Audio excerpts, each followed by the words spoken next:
All right. I know that write-in candidates can be confusing. There's a reason most people don't know about them. And qualified versus unqualified write-ins, 99% of voters, it never matters. But when it does, the current CEO of a billion-dollar political organization has an undisclosed candidacy file buried deep 2,300 pages in of a government document. It matters. So 2 days ago, I dropped a video showing that Erika Kirk, the current CEO of Turning Point USA, filed as a qualified write-in candidate for the Republican Precinct Committeeman position in Maricopa County, Arizona. August 4th, 2020 was the primary. Filed under her maiden name, Frantzve, 9 months before she married Charlie Kirk. And the video got strong engagement, but the comments told me something important. A lot of you do not understand how Arizona election law works. And that is not an insult. That is really the point of making these videos, is to educate people, because the people dismissing these findings are making arguments that the actual statute directly contradicts. So today, I'm going to show you something that I've never done before on this channel. I'm going to put your comments on the screen, and I'm going to read them and show you the exact Arizona statute that proves each one wrong. And look, I don't tell you what to think. I very rarely give you my opinion unless it's fact-based. But what I'm going to do is just show you what the law says. Like usual, bring the receipts and follow the information, because ultimately, I think it's important that we all understand how this stuff works, so you're not out there just spewing off random stuff that you don't know what you're talking about. So that's why I'm here. I'm here to educate. I'm not here to slander. I'm not here to talk crap on you. I'm here to educate you. And somebody's got to do it. So let's get right into it. But before we get into the comments, I do want to show you one thing. So let me get something crystal clear for all of you. This is probably 90% of the pushback here. And I want to make it very clear exactly what we're talking about here, because this is a qualified write-in, which is different from somebody just randomly writing you in. So let me read to you what the law says in Arizona from Arizona's statute 16.312 of filing of nomination papers for write-in candidates. Now, section A here says, any person desiring to become a write-in candidate for an elective office in any election shall file a nomination paper signed by the candidate, giving the person's actual residence address or description of place of residence and post office address, age, length of residence in the state, and date of birth. So there are two types of write-in ballots, okay, or write-in qualifications. You have unqualified write-in and you have a qualified write-in. So let's go with type 1 first, which is an unqualified write-in. And this is when a random voter, which a lot of you in the comments have said, walks into a booth, grabs a pen, and writes a name on the ballot line. Now, Mickey Mouse, SpongeBob, as someone has said in the comments, your neighbor, whatever, under Arizona law, those votes get lumped into a single aggregate number on the certified canvas that I showed you in the previous video, and I'll link that down below. Now, they are counted as a group, not individually. In this race, there were 9 of those, and just the number 9 next to the words write-in, that's it, with no names listed. Then you have type 2, which is a qualified write-in, which is what Erika Frantzve was, next to her name. This is a legal candidacy. The candidate must personally sign and file a write-in nomination paper with the county elections department before the deadline. This is required under Arizona revised statutes, section 16.312, which I'll go ahead and show you right here, just in case you need to see it. It's right here. This is section 312. It was the standing policy of law within 2019 and 2020 when Erika Frantzve filed for the nomination. Now, this is, again, it's required for this statute. This is Arizona state law. Once you file that paperwork, your name gets posted at every polling location in your precinct, independently named as a write-in that's qualified, not lumped together with the other 9. And there were 7 above her that were not a write-in, they were fully qualified. So your votes are counted and listed individually by name on the certified canvas report, as you saw in my previous video. And so this is a nonpartisan write-in candidate nomination paper declaration of qualification. This is a qualified declaration. You are hereby notified that I, the undersigned, a qualified elector, am a candidate for the office of. Here is the name for the office sought in the political division or district. All right. So this is the paperwork that they have to fill out in order to be a qualified candidate. So Erika Kirk went through this paperwork, signed under penalty of perjury her personal information. So this is court record. All right. So if you look here, it says, I declare under penalty of perjury that the information in this nomination paper and declaration of qualification is true and correct, and that at the time of filing, I am a resident of the county, district, or precinct which I propose to represent, that I have no final outstanding judgments against me of an aggregate of $1,000 or more that arose from failure to comply with or enforcement of campaign finance law. And as to all other qualifications, I will be qualified at the time of election to hold the office that I seek. I further certify that I am not disqualified from running as a write-in candidate pursuant to this law 16312. So Erika Kirk is not in the aggregate group of 9. She is listed separately by name with the designation of qualified write-in next to her name on page 2355 of the Maricopa County official canvass report. And that distinction is the entire story. Well, the entire story of her qualified write-in. All right, so this was the number one and most interesting pushback, I gotta say. There were 8 separate comments that made this very similar argument. So I'm gonna show you the best one here, in my opinion. Kitty Cat Lover 000, she was a write-in. There's a space where you can write someone you know in. Anyone could have written her name as a joke. It's not creating a political record. I could literally write your name in for president. I've heard of people writing in SpongeBob. It's not what you think you found, just so you know. You can Google it if you don't believe me. Okay, well, I did Google it. I went further than Google it. I went to the actual statute, ARS section 16312, which I'm happy to show you again right here. The statute says that, and I quote, a write-in candidate must file a nomination paper signed by the candidate. That is the law, okay? This is not my opinion. And then you've got section C here. Any person who does not file a timely nomination paper shall not be counted in the tally of ballots. So when you write SpongeBob on a ballot, that goes into the unqualified aggregate, and it does not create an individual listing on the canvas. It does not post a name at the polling place. It literally does nothing. It just lumps you in with the other write-in candidates. And Erika's name appears individually as a qualified write-in after showing you this paperwork. This is what she has signed. This is under penalty of perjury, guys. That only happens when you personally file this paperwork with the county. Nobody can do that for you. The nomination paper is signed under penalty of perjury.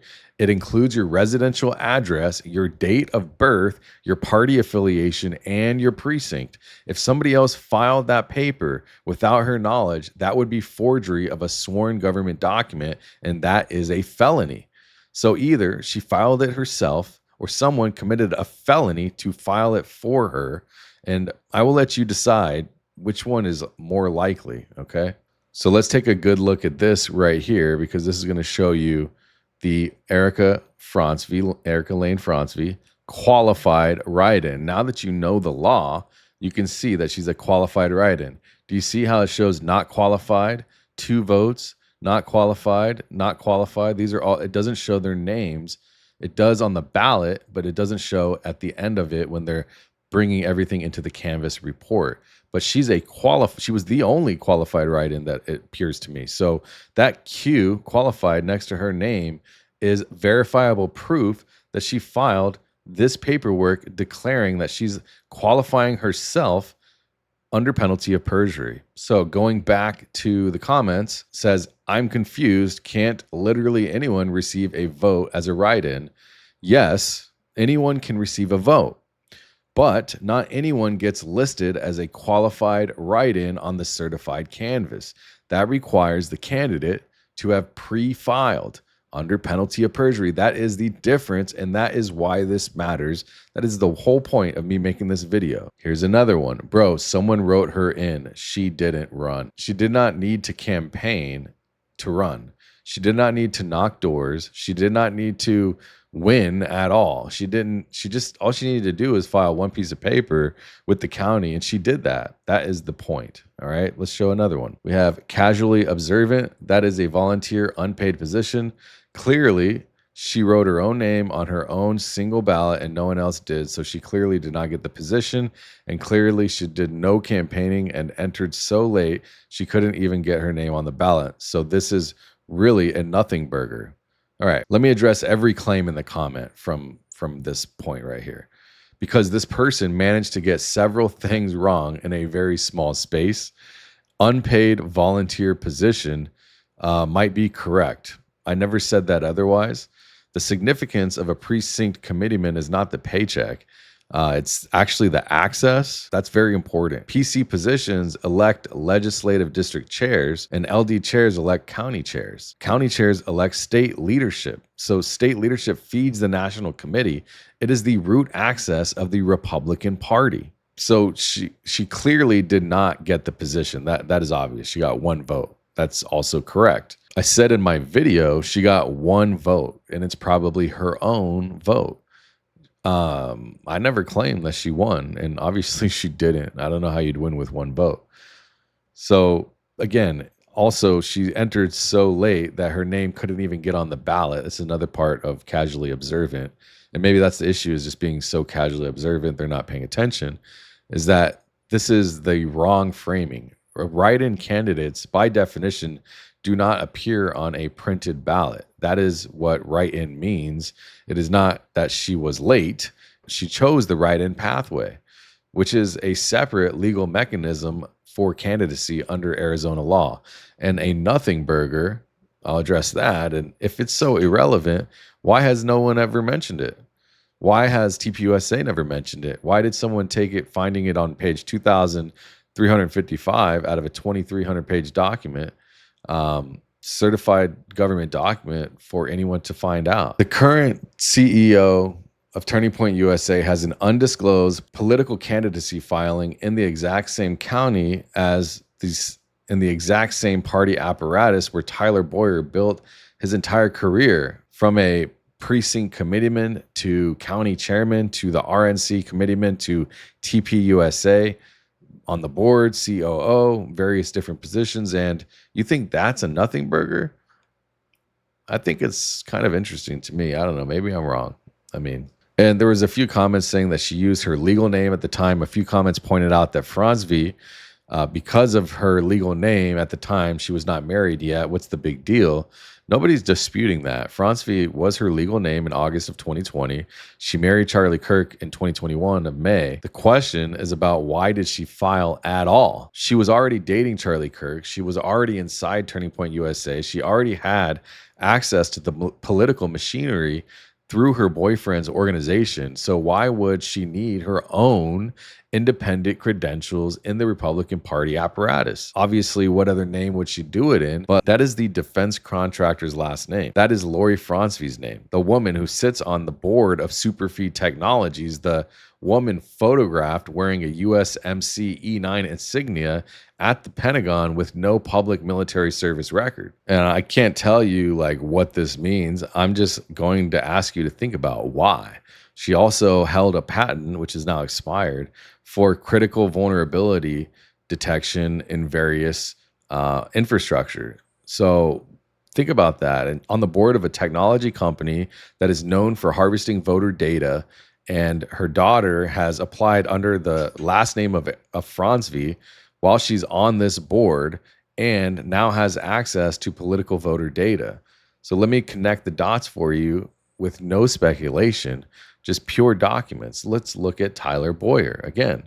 Tyler Bowyer, his own biography on the Turning Point Action website shows that he served as a Republican committeeman. So it shows that Republican committeeman, Congressional Advisory Chairman, Regent, Republican Legislative District Chairman, Republican County Chairman of the largest Republican-held county in America, Arizona RNC National Committeeman, and was a primary organizer and speaker at the first Trump rally in 2015. So that is the latter, a political precinct committeeman to county chair to national committeeman to TPUSA leadership, and he did it in the exact same county where Erika filed. Bowyer introduced Erika to Charlie Kirk. Bowyer is a chairman of the board of Superfeed Technologies, which is, again, a voter data company.